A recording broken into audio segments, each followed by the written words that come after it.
குறள் 395. உடையார் முன் இல்லார்போல் ஏக்கற்றுங் கற்றார். கடையரே கல்லாதவர்.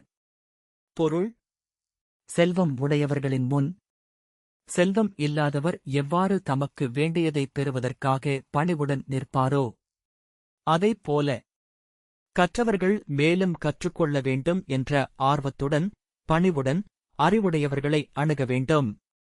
அவ்வாறு கற்காதவர்கள் கல்வியறிவு இல்லாதவர்களாகவே கருதப்படுவர். கற்றவரின் உண்மையான அடையாளம்: ஒருவன் பட்டம் பெற்றிருக்கலாம், நிறைய புத்தகங்கள் படித்திருக்கலாம், அதிக அறிவைப் பெற்றிருக்கலாம். ஆனால் எனக்கு எல்லாம் தெரியும் என்று நினைத்துவிட்டால் அவனுடைய கற்றல் அங்கேயே நின்றுவிடுகிறது.